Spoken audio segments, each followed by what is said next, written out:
2022లో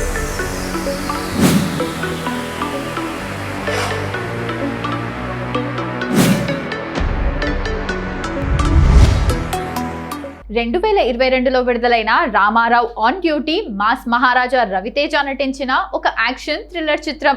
Ramarao on duty సినిమాను దర్శకుడు శరత్ మండావా ఒక విలక్షణమైన పీరియాడిక్ యాక్షన్ డ్రామాగా తెరకెక్కించడానికి ప్రయత్నించారు. 1995 నాటి కాల పరిస్థితులను స్క్రీన్ పై చూపించడం కోసం చిత్ర బృందం మేకింగ్ మరియు షూటింగ్ పరంగా చాలా కష్టపడింది. ఈ సినిమా కథ 90ల మధ్యలో సాగుతుంది కాబట్టి ఆ కాలానికి తగ్గట్టుగా వాతావరణాన్ని మార్చడం ప్రొడక్షన్ డిజైనర్లకు పెద్ద సవాల్గా మారింది. ఆ కాలంలో వాడిన అంబాసిడర్ కార్లు, పాత మోడల్ జీపులు, లారీలని షూటింగ్ కోసం ప్రత్యేకంగా సేకరించారు. నటీనటుల కాస్ట్యూమ్స్, హెయిర్ స్టైల్స్, ఆఫీసుల్లో ఉండే ఫర్నిచర్, పాత ల్యాండ్లైన్ ఫోన్లు మరియు టైప్ రైటర్లను వాడి 1995 నాటి ప్రభుత్వ ఆఫీసుల లుక్ను పక్కాగా రిక్రియేట్ చేశారు. సినిమాలోని చాలా భాగం గ్రామీణ మరియు అటవీ నేపథ్యంలో సాగుతుంది.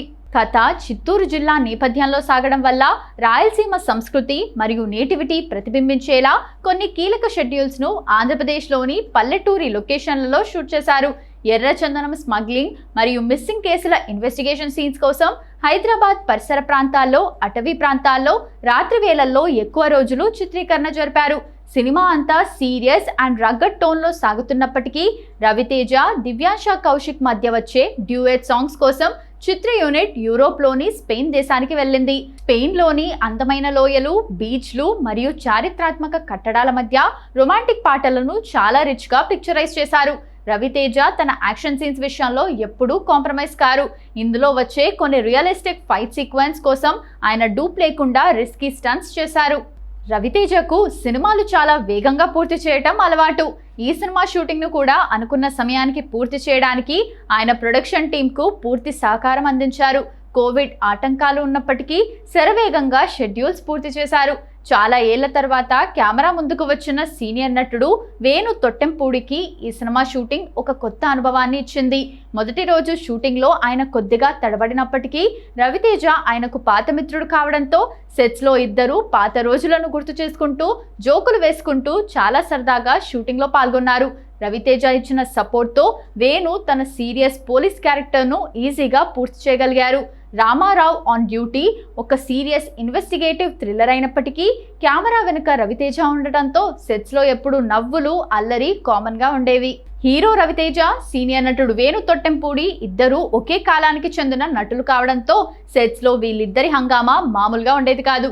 చాలా ఏళ్ల తర్వాత వేణు ఈ సినిమాతో రీఎంట్రీ ఇవ్వడంతో రవితేజ ఆయన్ని బాగా ఆటపట్టించేవారట. షూటింగ్ గ్యాప్ దొరికితే చాలు ఇద్దరు కూర్చొని 90ల నాటి తమ పాత షూటింగ్ ముచ్చట్లను గుర్తు చేసుకునేవారు. రవితేజ ఇంటి నుంచి వచ్చే స్పెషల్ నాన్ వెజ్ వంటకాలను సెట్లో అందరూ కలిసి తింటూ లంచ్ టైంను ఒక పిక్నిక్లా మార్చేసేవారట. కథ 1995 బ్యాక్డ్రాప్ కావడంతో ఆఫీస్ సెట్స్లో పాతకాలపు టైప్ రైటర్లు, ల్యాండ్లైన్ ఫోన్లు, పెద్ద పెద్ద రిజిస్టర్ బుక్స్ పెట్టారు.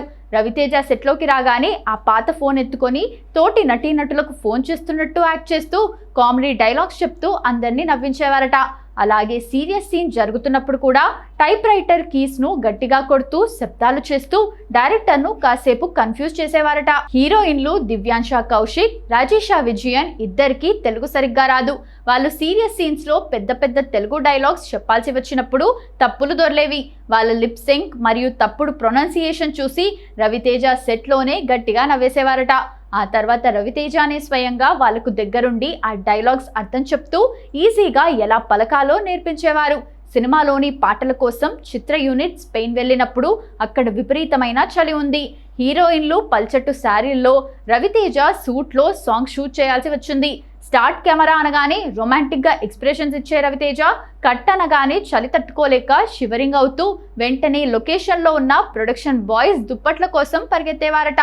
ఆ చలిలో వాళ్ళు పడ్డ కష్టాలు, చేసిన కామెడీ డాన్స్ స్టెప్పులు యూనిట్ అంతటికీ బాగా గుర్తుండిపోయాయి. దర్శకుడు శరత్ మండావాకు ఇది మొదటి సినిమా కావడంతో ఆయన సెట్లో చాలా సీరియస్గా, టెన్షన్గా వర్క్ చేసేవారు. ఆయన టెన్షన్ తగ్గించడానికి రవితేజ ప్రతి సీన్ అయిపోగానే డైరెక్టర్ గారు సీన్ అదిరిపోయింది, నెక్స్ట్ సీన్లో నేను ఇంకో 10 పేజీల డైలాగ్ చెప్పాలా అంటూ కామెంట్స్ చేస్తూ ఆయన్ని కూల్ చేసేవారట. రవితేజ ఎనర్జీ వల్ల సెట్లో ఎవరికి అలసట అనేది తెలియకుండా షూటింగ్ సాఫీగా సాగిపోయింది. రామారావు ఆన్ డ్యూటీ సినిమా కథ కాగితం మీద చాలా పవర్ఫుల్గా ఉన్నప్పటికీ దానిని తెరపైకి తీసుకురావడంలో చిత్ర బృందం ఎన్నో సవాళ్లను ఎదుర్కొంది. పీరియాడిక్ డ్రామా కావటం, కోవిడ్ ప్రభావం ఉండటం వల్ల మేకింగ్ సమయంలో చాలా ఇబ్బందులు ఎదురయ్యాయి. ఈ సినిమా షూటింగ్ ప్రధానంగా 2021లో జరిగింది. ఆ సమయంలో కోవిడ్ సెకండ్ వేవ్ తీవ్రంగా ఉండటం వల్ల ప్రభుత్వ నిబంధనల ప్రకారం షూటింగ్లను చాలాసార్లు ఆపేయాల్సి వచ్చింది. పదే పదే బ్రేకులు పడడం వల్ల సినిమా అనుకున్న బడ్జెట్ మరియు టైం లైన్ దాటిపోయింది. డేట్స్ అడ్జస్ట్ కాక కొందరు నటీనటుల షెడ్యూల్స్ మార్చాల్సి వచ్చింది. ఈ సినిమాకు అతిపెద్ద ఛాలెంజ్ 90ల నాటి కాలాన్ని కళ్ళకు కట్టినట్లు చూపించడం. ఆ కాలంలో మొబైల్ ఫోన్లు, ఆధునిక కార్లు, సీసీ కెమెరాలు లేవు.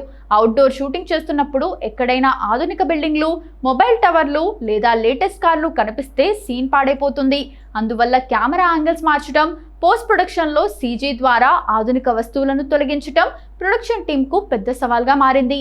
ఆ కాలపు బస్సులు, లారీలు ఎక్కడా లభించకపోవడంతో పాత ప్యాసింజర్ బస్సులను వెతికి పట్టుకొని వాటికి మళ్ళీ పాత రంగులు వేసి షూటింగ్లో వాడారు. దర్శకుడు శరత్ మండవకు ఇది మొదటి సినిమాకే రవితేజ లాంటి పెద్ద స్టార్ను హ్యాండిల్ చేయటం, అది కూడా ఒక సీరియస్ పీరియాడిక్ థ్రిల్లర్ కావటం ఆయనపై పెద్ద ఒత్తిడిని పెంచింది. రవితేజ ఇమేజ్కు తగ్గ మాస్ ఎలిమెంట్స్ ఇస్తూనే కథలోని సీరియస్నెస్ను కాపాడటం స్క్రీన్ ప్లే పరంగా పెద్ద టాస్క్గా మారింది.